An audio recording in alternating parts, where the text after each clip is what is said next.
E olha só,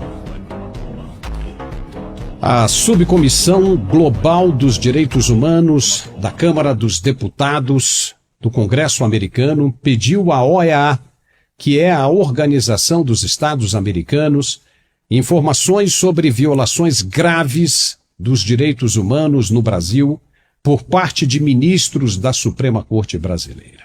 Eita que o caldo está engrossando mesmo. E não é porque ninguém mais está falando do assunto que a questão caiu no esquecimento. Não, de maneira alguma, muito pelo contrário. As cortinas de fumaça funcionam muito bem no Brasil. Só que a Comissão Americana tem uma agenda própria sobre esse assunto e que pretende seguir a todo custo. Adiante.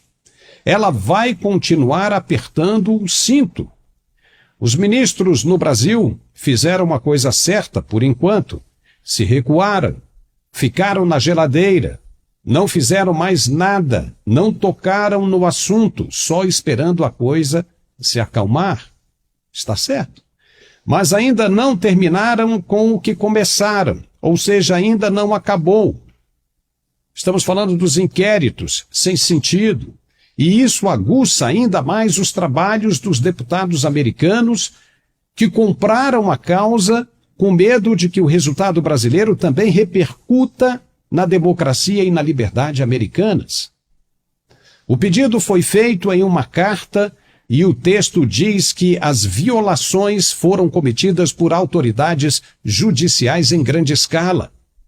Essa carta é assinada pelo presidente da Comissão de Direitos Humanos, o deputado republicano Chris Smith, e endereçada à presidente da Comissão Interamericana de Direitos Humanos, Roberta Clark, e também ao relator especial para a liberdade de expressão da mesma comissão, na OEA, Pedro José Vaca Villarreal. Além de pedir informações sobre o que a OEA já tem de denúncia e registro, os americanos ainda pedem a abertura de uma outra investigação contra as autoridades brasileiras.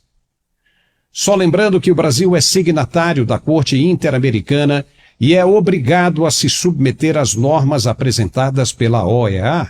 Portanto, se houver qualquer determinação dessa Corte de Direitos Humanos, os três poderes serão obrigados a aceitar justamente porque o Brasil assinou os acordos internacionais. Entendeu? O deputado federal Kim Kataguiri, pelo estado de São Paulo, chegou a gravar um vídeo comentando essa situação e deu um bom exemplo do que pode acontecer. Veja aí.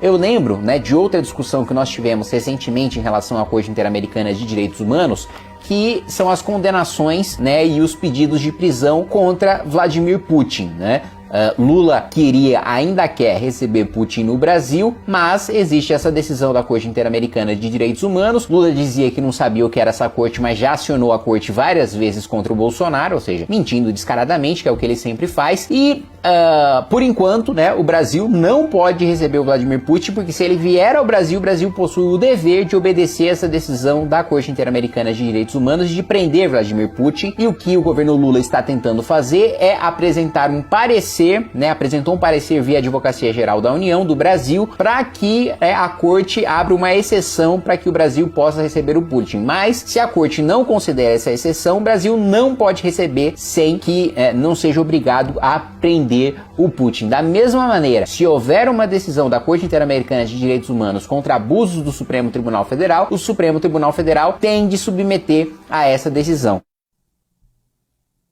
É isso aí. O que o deputado Kim Kataguiri quis dizer é que, se o tribunal entender que os ministros do Supremo, não todos, é claro, cometeram abusos contra os direitos humanos e determinar uma punição, o Supremo estará todo enrolado até o pescoço, pois, de acordo com o que foi assinado, não terá como se recusar, ou seja, terá de cumprir a determinação de punição contra os seus próprios integrantes. Viu o tamanho do problema? A coisa está andando e a passos bem largos. O que o Supremo deveria fazer para poeira baixar rapidamente era liberar logo os presos que aguardam julgamento em cárcere, acusados de um golpe que não existiu.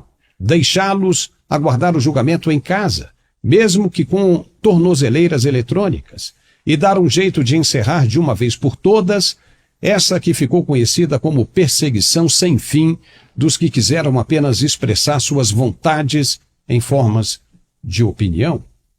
Acaba de vez com esse inquérito das fake news e volta a fazer o que foi criado para fazer, apenas ser o Supremo Tribunal Federal, julgando a proteção da Constituição e nada mais. Tem que fazer isso enquanto é tempo, enquanto ainda dá tempo. Caso contrário, aquele que com o ferro feriu, também será ferido.